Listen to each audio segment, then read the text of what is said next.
Yes, in a galaxy far, far away, you can rock a mullet. And you can kick a lot of with that too. Don't mess this up. You scum! Hallelujah, what's up? My name is Kyle, or Blessious, or Kyle Blessing, whatever you want to call me. You can call me Bob. Huge shout out to EA and Respawn for having me. They flew me to Coruscant, and I actually got my hands on Star Wars Jedi Survivor. And I played a good 3-4 hours of it, and I have to say, it's pretty freaking awesome. How awesome? Well, there's a Star Wars Chocobo / Yoshi that you can actually do a Super Mario World Yoshi hop. You know what I'm talking about, where you both hop? Yeah, and then you can hop off of them? Yeah, that's in the game.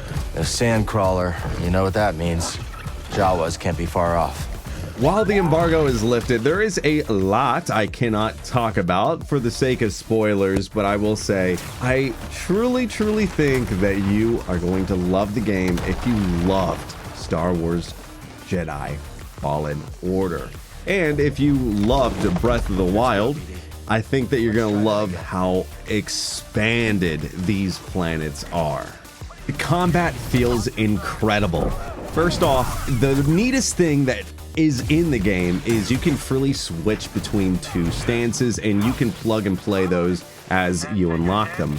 Straight out of the gate, we had access to the single blade, dual wielding, and also Darth Maul's awesome signature dual blades.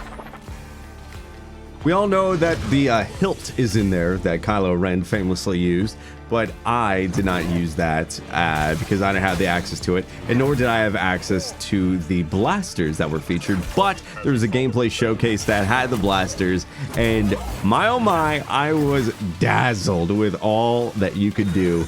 Literally, this is a sandbox that I think that a lot of people are going to have fun with. Let's talk about droids. Yeah, I got to eliminate a lot of separatist battle droids out there, and not only that, there's a lot of cute little droids that you might have known from a time far away on Tatooine, like, you know, pit droids.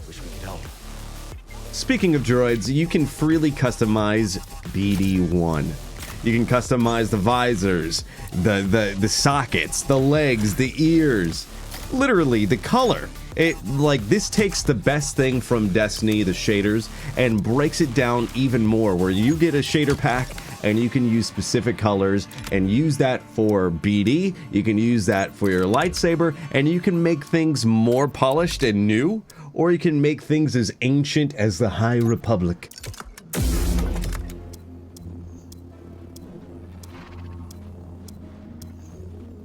If you're a fan of Souls-like combat, just like in Jedi Fallen Order, you can get things pretty difficult, and you are in for surprises if you love difficulty, because you'll be facing off things like the Rancor.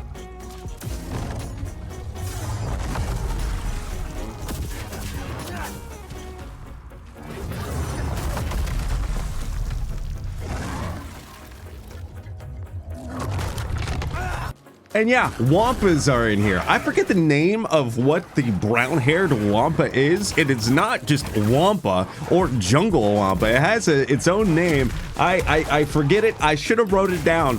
But yeah, they're in there, and you can slice their arms off like you're Luke Skywalker on Hoth.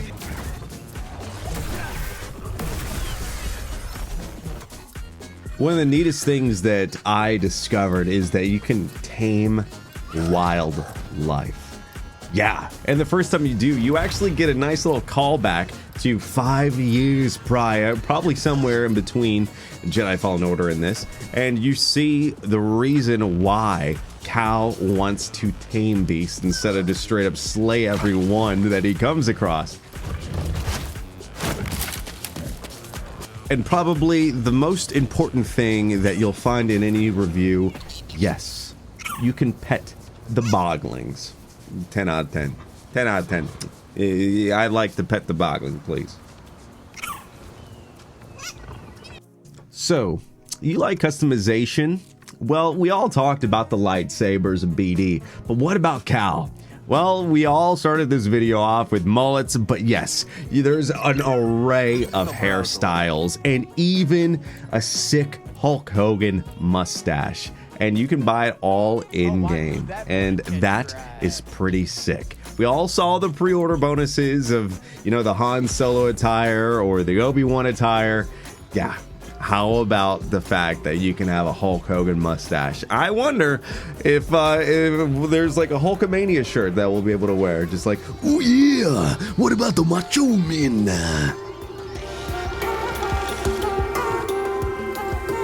Now that looks like a stage.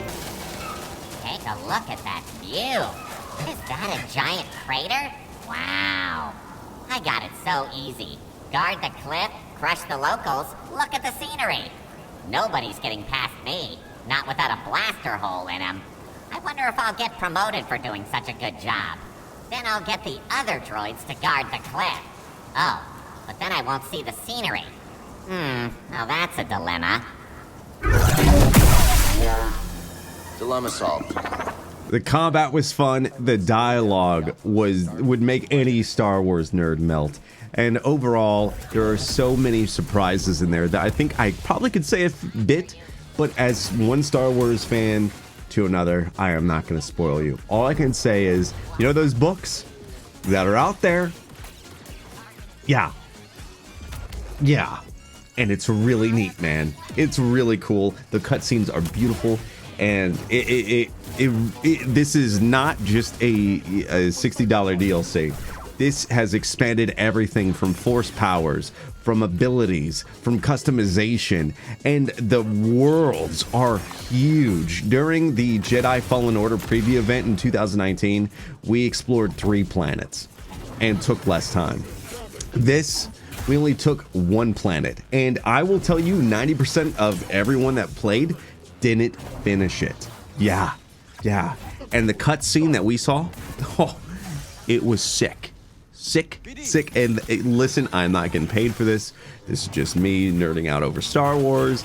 And let me just say, yeah, I am very excited for this game's release. And yeah, all I'll say is I'm excited to take the most time that I can between this and Legend of Zelda Tears of the Kingdom, and I am just gonna nerd out on this game and absolutely adore it. So if you're curious of my hands-on, I give Star Wars Jedi Survivor a solid 5 out of 5 holy tacos from everything that I witnessed, played, and had fun with. Yeah, it was pretty neat. Hey, you want more videos? Want me to break down anything else? Just let me know. Until next time, dudes, cowabunga.